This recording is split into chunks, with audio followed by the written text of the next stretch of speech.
Hey everyone, hope you're all doing well. I got tagged in a tag video going around that is 5 fragrances I love, 5 fragrances that I hate, and I was tagged by Eugene from You Smells Good, and so here I am. And so I had to think about it, and I think I've chosen the ones I'm going to talk about. So the way I'm going to do it is, excuse me if I'm glistening in sweat, but it's 30 degrees here in the UK. We're having a heat wave. It is quite warm. So very hot. So I am not in the shade, so I may perspire just a little bit. But anyway, the way I'm going to do this is I'm going to do kind of one of each. So I'll do one that I love, then I'll immediately do one that I don't like, one that I love, one that I don't like, and I'll do it kind of alternately. Is the way that I feel like doing it. The first one that I love or like very much is by Manley, and it is called Bozhnikov. And Bozhnikov I find quite addictive. The sillage is quite lovely. My sister's complimented me on this one a couple of times. She really likes the way this one smells, and she notices when I'm wearing this one. She gave me a compliment last week wearing this, saying what you're wearing, it smells really nice. And so yeah, to me this one is kind of not quite gourmand, but almost. There's like a chocolate cocoa Belgian chocolate note going on here that's mixed with woods, cedar wood and oud, and so you get this kind of chocolatey woodiness, but there's also kind of an aromatic quality. There's lavender in the top notes, and so you kind of get this mix of lavender, kind of deep, woody, chocolatey goodness that just smells great. I really like it. And yeah, this one I enjoy wearing even when it's hot. I've worn it in kind of all weather, from very cold to very hot weather, and it works every time I wear it. I enjoy it. I think it smells great. Again, if you like kind of more slightly chocolatey, dark kind of woods, the oud isn't animalic, it's not dirty, it's very smooth. The woodiness, it really complements the chocolate note, and like I say, it's not gourmand, it's not too sweet, but it has just a hint of it, which makes it kind of tasty. And I like that kind of balance where it doesn't go overly too sweet. The woods keep it interesting, keeps it darker, and overall it's just a fragrance that I really enjoy wearing.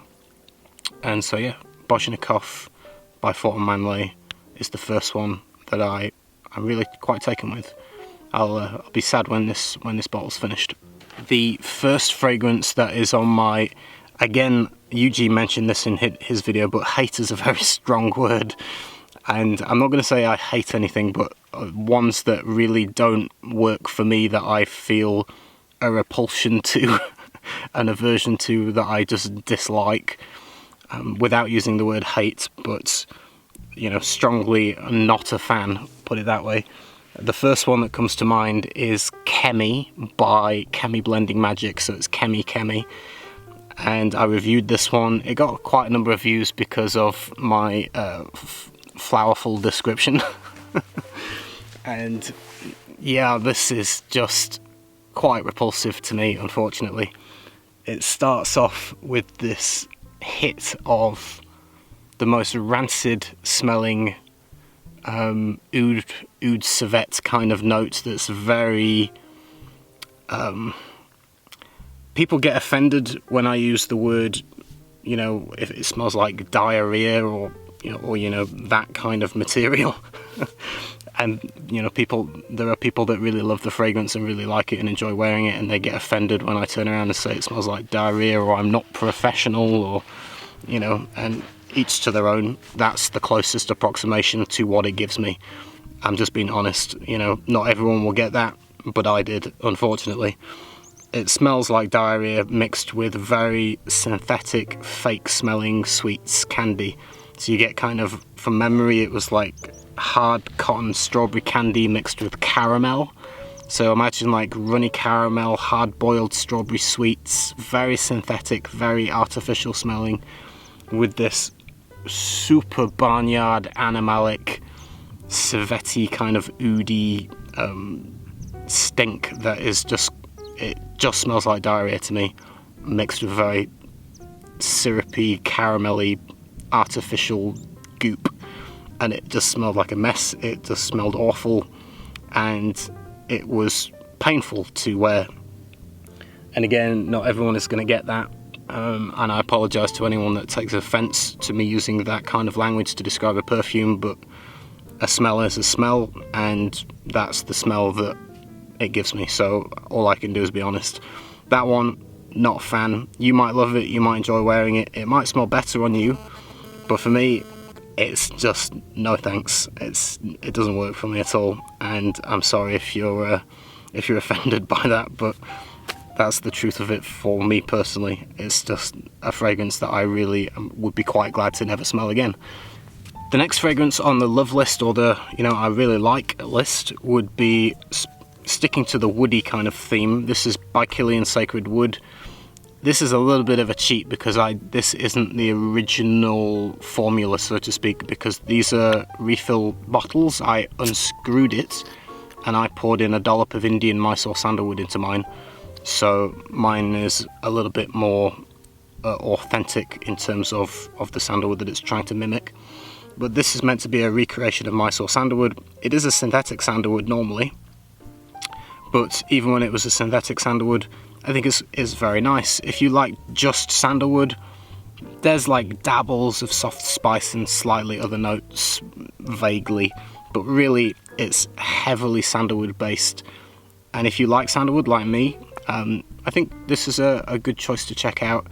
And like I say, if you want to upgrade it a little bit, you can unscrew the top, you can pour some real Indian sandalwood in there and just make it extra special. That's what I did with mine, and it smells great. I love it.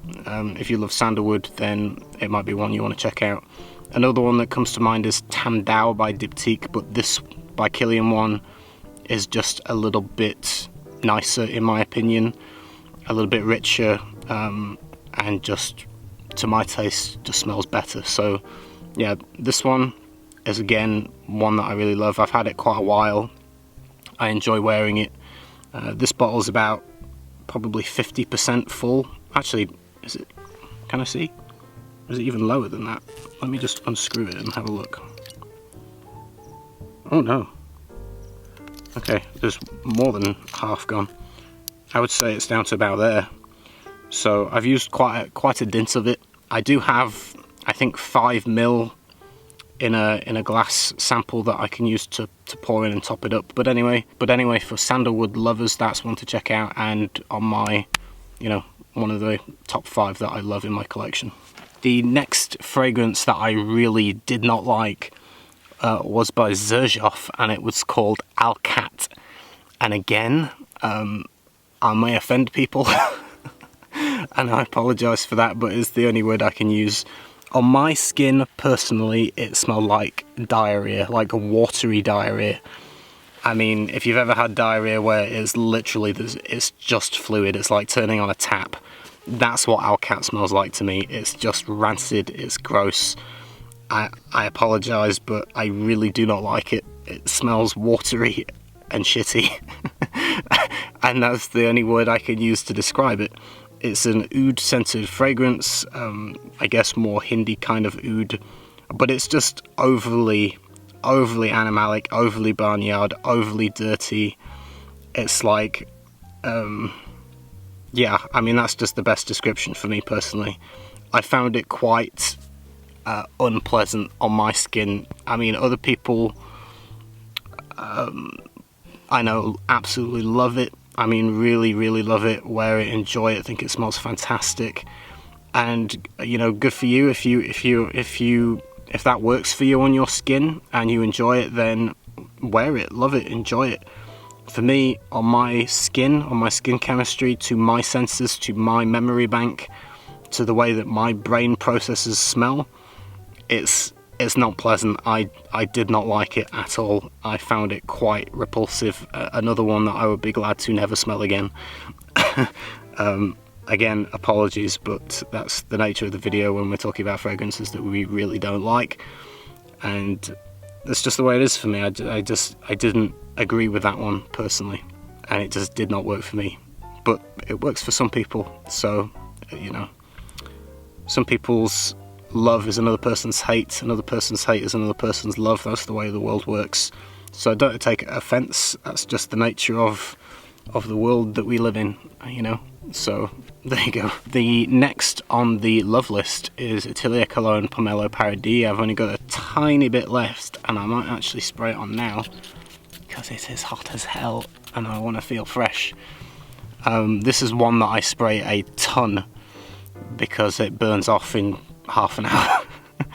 I don't spray that much perfume on usually. Like, if any other fragrance is like 1, 2, maybe 3 sprays max, this one I do like a dozen sprays and it's fine. But yeah, Pomelo Paradis, this is a juicy pomelo note. It's kind of a softer, rounder, slightly sweeter kind of grapefruit-like notes, citrusy, with a soft kind of very clean amber base. And it's, to me, this is joyful, it's happy, it's uplifting. It smells like summer sunshine on vacation somewhere beautiful, and it's just got this uplifting, happy kind of quality to it, you know. So this is like a smile in a bottle, and I really like it. This is a love for me.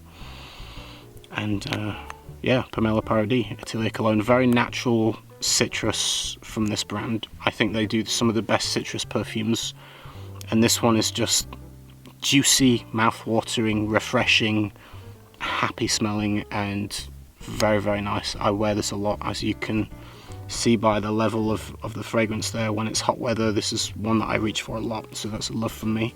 The next on the dislike fragrance was a fragrance that my very first girlfriend, she was called Jules, and it's a fragrance that she owned. It was called Paco Rabanne Black XS, and it was a black bottle. It had a picture of a rose on the bottle, and it was awful. It smelled so sickly. I can't remember it properly because it was quite a while ago that I remember it, but yeah, I found it sickly, and almost like it made me feel a little bit sick was the reaction to it. It just had this like slightly stomach churning, cloying, synthetic, fake smelling sweetness that was just not nice. I just wanted to be away from it, and yeah, I felt just a little bit sick with that one, and it just wasn't pleasant. I think I can't even remember specifically what it was about it, because it's been that long since I smelled it, but it's just stuck in my brain as when I've been thinking about what are the ones that I had the biggest reaction to. Again, that one made me feel a little bit sick. It was just sickly, cloying, fake, synthetic smelling, unpleasant bunch of chemicals that just didn't work for me personally. And yeah, that was really quite unpleasant. That one stuck in my mind as really not good, and that was, like I say, Black XS by Paco Rabanne. So that one I don't have fond memories of. It made me feel just a little bit sick. I struggled to pick the next one because from this brand I have a couple that I like. This is the one that I ended up picking, is Kazimi by House of Matriarch. The other one that I was on the borderline of picking is called Devotion, which is kind of an incensey kind of fragrance. But Kazimi is a rich, dark, deep, woody, spicy rose fragrance. There's multiple different rose oils. It's the darkest, deepest, richest rose fragrance I've ever smelled. Like I say, it's spicy, it's woody, there's oud in there. There's slight kind of green notes, and it's just deep, dark, moody rose, and I really like it. If you're a fan of rose perfume, and you might really enjoy that one. So that's a love from me. The other one I like, that I was going to mention, like I say, is Devotion, which is more kind of ambergris, incensey, slightly green, spiced. But yeah, this rose is a love from me. Very, very good fragrance if you like rose. I mean, it's heavily deep, dark, spicy, woody rose, but this is great. Really, really like it, and yeah, this is probably my favorite rose fragrance. So that's a love from me in my collection. The next on the dislike list is by Memo, and it was Italian leather, and I remember smelling this and feeling again a little bit sick. I think it was there's a tomato leaf accord in there, this green tomato leaf, and it's bitter, it's astringent, it's powerful, and the way that it combines with these kind of sweet, sickly, dark resins that are in the fragrance is just, it churned my stomach. It was just, I was really quite repulsed by it. I did not enjoy that fragrance. I reviewed it at a reservoir, and I remember talking about it, and I think a lot of it was the tomato leaf. That note does not work for me at all. I really do not like the smell of tomato leaf in perfume. It's really not pleasant to my nose. But this dark, bitter green, and the way that it mixed with the resins, it came across sickly, just unpleasant. I again, slightly stomach churning for me. So although that's a favourite for some people from that brand, that it gets talked about, or it did get talked about at the time as being one of the best from the brand. People really, really enjoyed it. It was unique and different, and the tomato leaf thing was kind of new at the time. But for me, you know, you might love it, but for me it was a strong dislike. I really did not like it at all, and again, made me feel just a little bit sick. It was not good. so that's very strong on my dislike list for me personally. But again, it might smell great on you. It's just my personal taste. The way that it reacted to me just wasn't good. The last fragrance I'm going to talk about on my love list, and I struggled to pick this one as well, because there's a few that I could have mentioned, but I ended up picking this one because it's the one that I've worn the most often recently. Is Lyric Man by Amouage, which is funny because I didn't like this originally. For a number of years I wasn't a fan of this at all, and then things changed, my taste changed, and I really enjoy this now. I think it's great. Again, rose fragrance, and this one is brighter, it's lighter than Kazimi is. This is more, like I say, the rose is brighter, a little bit less dark. It does have a subtle spice, but nowhere near as much as Kazimi does. This doesn't have the dark woods that Kazimi does at all. This goes more into almost a lotion or a moisturizer kind of smell. This kind of a creamy, moisturizing, creamy kind of lotion kind of dry down to this. Almost like rose-scented skin lotion. But it just works for my taste now. It's not massively complicated. You get an uplifting, fresh, bright, clean rose.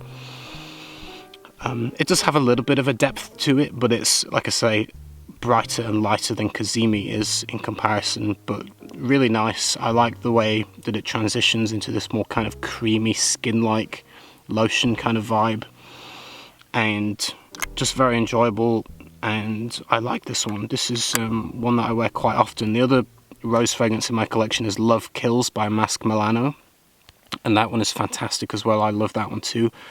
I struggled picking between the two. There's not really much in it. They're both great fragrances. I would say the Love Kills is even brighter, fresher, a little bit more happy in the opening, so to speak, and it goes in a slightly different direction. But this one, I've been wearing, maybe just because it's newer, but I've been wearing it more often, so I picked this one. But yeah, I've got 3 heavily rose-scented perfumes in my collection, and I enjoy all 3 of them. So rose is probably one of my favourite notes in perfumery, so that's the last one I'm going to mention for the love category. The last thing that I'm going to talk about in the dislike category isn't really a specific fragrance or scent, so to speak, but it's something that I strongly dislike in the perfume world, and it's a brand. I'm going to talk about one brand in particular, but it's not just that brand, that's just one that comes to mind when I think about this kind of issue or thing that I dislike in the industry, so to speak. And it's Fuang Dang. I did a video on them at the time that I ended up, I think I didn't delete it, but I made it private. The very first video I did, I was quite rude. I used some expressive language, and it got a bit of a strong reaction. One of the other more, longer running reviewers that have a much bigger following than me and is quite a bit more serious than I am, so to speak, in the attitude, took offence at the way that I talked about that brand, because they had reviewed it very positively, and I felt that I let my emotional side maybe overtake me a little bit, and it came out maybe a bit stronger than it needed to, so I deleted the initial video and I did a follow-up video where I toned myself back a little bit. And so, yeah, Fuang Dang, for me, I smelled this brand in Las Vegas with Timmy when it first launched, when it first came out, and Timmy laughed and said, I want you to smell these and guess the price, guess how much they cost. And I smelled them. I wasn't floored by any of them. I thought they were quite synthetic, quite poorly blended, generic, not inspired, not very high quality fragrances, not really giving me anything majorly positive to say. And I gave a figure of what I thought the price was, and he turned around and said, these are $450 each. And I nearly choked. I just couldn't believe it. And so what the dislike is low quality perfume sold at a very high price. And they especially when it's a brand that has no past history, they've just sprung up out of nowhere, and boom, it's $450 a bottle, and you're buying crap perfume. It's just not good perfume in terms of quality, in terms of blending, in terms of everything. You're just not getting your money's worth, in my personal opinion. Other people can, think what they like, but that was just my opinion, and it still is. And I don't see the value of it. I don't see how a customer is getting value for their money. I just don't understand how brands like that can sleep at night. Personally, it's more of an ethical thing. It's like a morality, ethical, it's just lack of respect for the customer even. It's just not good. I don't agree with it, I don't like it, and that is a brand that struck me as charging a hell of a lot of money, $450 to $500, $600 a bottle, and I do not see the quality in it personally. I don't see how remotely that is worth that amount of money, and so that upsets me, that bothers me. I don't agree with that. Fair enough if you're using the high quality, really expensive raw materials in big quantities in the fragrance, then fair play, then a perfume like that can be expensive. But when it's synthetic and it's light, or it's just generally just not great, then I don't get it. Clive Christian did a similar thing with, they had a collection, I think it was called the Art Something collection. They're in these tall blue bottles. I smelled those in Las Vegas too. And they were better quality for sure. They were better quality than the Fuang Dang. Not bad perfume, blended okay, not massively original for the ones that I smelled, but you could smell that there was a decent level of quality there. But the price, I was like gobsmacked. I think at the time it was like $800 a bottle, and I was like, you're taking the piss. Like, I could agree to like $200, $250, maybe even $300, $330 a bottle. Sure, I can see that. Fair enough, especially if you're supplying to stockists and things like that. Maybe even $400 if you're more global distribution. You have to have the price at a certain level to compensate for what you get paid, from these distributors. I understand the logistics of all that kind of stuff for having my own brand, but when it's $800 a bottle, there's serious piss take going on there. That's laughable. It's just not worth that at all, remotely. And so that I have a problem with, where you're dropping, you might as well piss your money down the toilet, and that is a strong dislike for me. If I'm smelling something that I do not see the quality in and the price is absurd, I'm immediately turned off. I don't like the business ethics of it. I just don't agree with it. And so that, although I'm not talking about a specific perfume, it's just the industry in general, when brands go that way, I don't agree with it. I don't think it's a good practice. I don't think it's good for the customer. I don't think it's good for the business. It's just not good in general. And so that is a massive turn off and dislike for me. So there you go, five loves, 5 hates, and that's it. It's cooling down a little bit now. It's like 5:30 in the evening. The sun is quite high up though. It's still up there. I've moved position for the end part of the video because I'm in a bit more of a shade here. The sun was directly on my face before. There's a rock over there that I can see some boulders kind of doing free climbing kind of stuff, bouldering. So lovely day. I came out for a bike ride just to get some fresh air and some sunshine, and yeah, I've bought an Irish tin whistle about a week ago, and I've been trying to learn. I'm not very good, I'll be honest, but I'll try to play you a little piece that I'm attempting to learn. Again, I've only had this a few days, so my practice is limited. There's only a number of hours practice gone into it from scratch, so don't expect miracles. I'm a little bit embarrassed in case anyone around me hears me. The people rock climbing might hear it, but never mind. But we'll end on a little tune for you, and hope you're all doing well. I'll see you in the next video, and yeah, we'll end on a little bit of flute music outside in the sunshine. Take care everyone, I'll see you soon. Bye.